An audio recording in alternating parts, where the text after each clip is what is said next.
Hello everyone and welcome to a new video from Your Overwatch. I'm Eddie the Chump and today we'll be talking about whether or not McCree needs a buff. There's been a sentiment in the community for a while that McCree might be a tad underpowered, especially at range, and in this video we'll be explaining why we don't think a buff is actually needed in this case. What is McCree's actual role? The first step in analysing whether or not a hero needs a buff is making sure that you have a firm grasp of what that hero is actually designed to do. Now, although McCree can be used in a more generic damage dealing manner, often to great effect, one of his core design functions is as an anti-flanker hero, so that's heroes like Tracer, Genji and potentially Sombra. That's why he has the stun grenade he does. He's a duelist. He's designed to take out specific targets that are harassing your backline. The confusion comes from the power of his left click headshot. If the player is skilled enough, he can absolutely delete any squishy in the game in very short order, so people perceive McCree as one of the prime sources of burst damage in the game. And that he is, but his range limitation is deliberate. It's there so he doesn't do too much of other heroes' jobs. That's what could be argued to be the definition of an overpowered hero, by the way, a hero that simply has the capacity within their kit to do too much important stuff. Whenever we talk buffs for a character, we should identify if the hero is fit for purpose first, and if they are,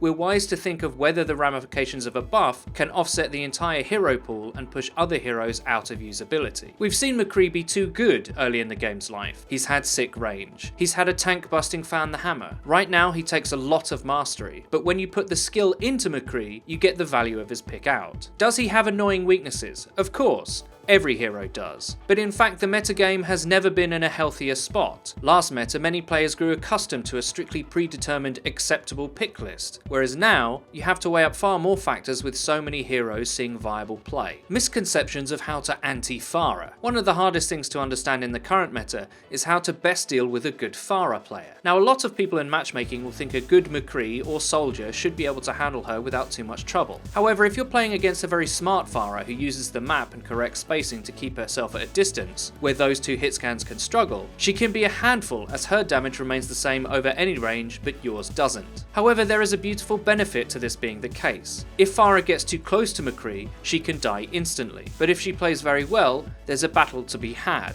Difficult to land long-range rockets to hit. Too often do we try to find a quick answer to the game of Overwatch. It could be argued that the term counter should almost never be mentioned at all, as really, every engagement, whether in a teamfight or a duel, can be seen as a gradient of strong against or weak against, rather than binary counters. The state of play of Overwatch isn't simply pick this and win, it's pick this and play right to succeed. Good McCree play zones out Pharah, to force her to play at a range that not all Pharahs can play, which is a small victory in its own right that may not manifest in the kill feed. I think in a lot of McCree players' minds they believe that he should be able to 3-tap her at significant range, but if he could, he would dominate too much of the battlefield, which is problematic when he's already good at other things.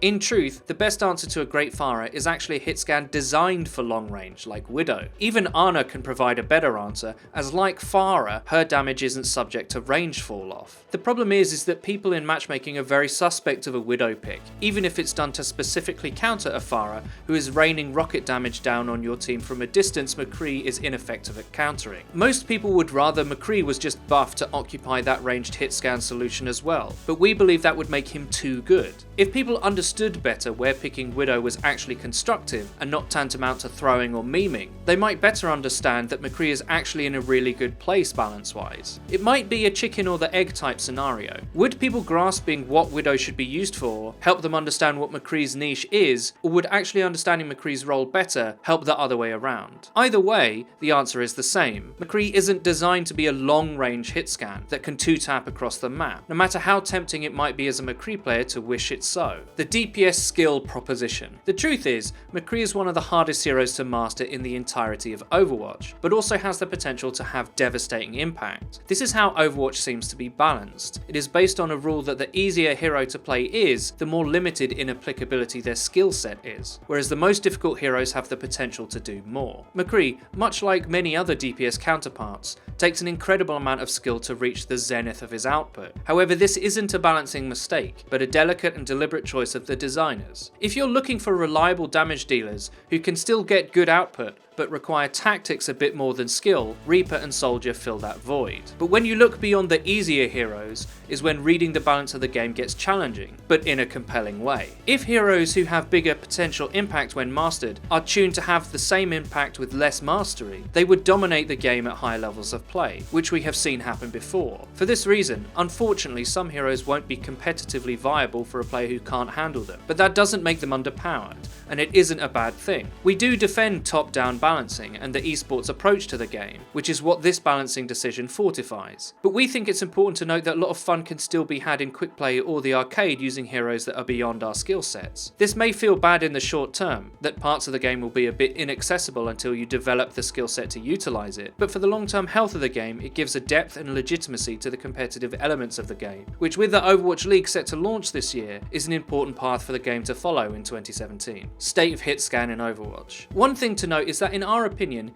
hit scan is in a very good place in Overwatch right now. Soldier, McCree and Widow, if used at the correct ranges for the right jobs, can be devastatingly effective. When looking to make a buff, one has to assess whether or not the hero is bad at doing the job they were designed to do in comparison to the rest of the hero ecosystem. McCree is, in the right hands, an absolute monster at medium range. He can shut down flankers and at the very least force Pharah to play outside of his range. He has pinpoint accuracy where Soldier doesn't. Soldier is better against larger targets, Widow is better at distance. McCree has a stun for close range. In our opinion, everything is in the right place here, with each selection a viable choice. Soldier is still a sick hero, but thanks to the most recent patch opening up the game again, a ton of heroes that Soldier isn't necessarily great at dueling now see significant value. Many players ask us how to counter a dive comp for instance, which is one of the strongest ways to play once again. This will be a future video, but a secret is that no hero can punish divers like McCree can, compared to Soldier, who likely has to hit a good helix to burst down a sick Genji or Tracer. But McCree on the other hand has precise hit scan bursts and can deal with these pests unlike any hero in the game. The issue is that it takes an incredible amount of skill to hit shots on an elusive Tracer, but likewise, it takes a lot of skill for the Tracer to force you to pick McCree in the first place. This creates an actual metagame, where the decisions of what hero composition will work isn't relegated to a checklist of 6 meta-approved heroes, but instead a puzzle that takes a wide amount of game knowledge to figure out. Remember how we said Widow is the best answer to Pharah? Well, unless your name is Taimu, a Tracer can ruin that Widow's day. This is all great news for the game. When we can see the strengths and weaknesses of heroes spiral due to counterpicks and sound play, the game is in a good state. Deadeye. All DPS ults are hard to leverage, but have the potential for massive payoff. McCrees is no different. Barrage makes Pharah a sitting duck and has a wonky time to kill. Death Blossom requires a big setup, and even Soldier's Sights, though easier to use, has limitations on its output, e.g. sound barrier stops sights but barrage can go through it, etc. Deadeye fits neatly into the rest of the DPS ultimates and is uniquely positioned as one with massive range. The reason why DPS ultimates are often difficult to utilize is because they're already the star roles who can dish out punishment. Overwatch is a team game and is balanced so support and tank ultimates have a bigger impact in dictating the ult fight, whereas DPS heroes have plays to make in normal fights. Remember McCree players, Ryan isn't always excited to hold up that shield for you, he'd much rather be smashing things. So just remember that when comparing your DPS ult to hammer down, every hero has a time to shine. I hope you liked the video. If you did, please don't forget to leave a rating. If you want us to talk about anything specific, please don't hesitate to leave a comment below. If you want to see us tilt live for your enjoyment, please check out our Twitch channel, which will be linked in the description. Also, please follow the Your Overwatch Twitter. It's where you can find updates about new videos and streams. I've been Eddie the Chump, and until next time.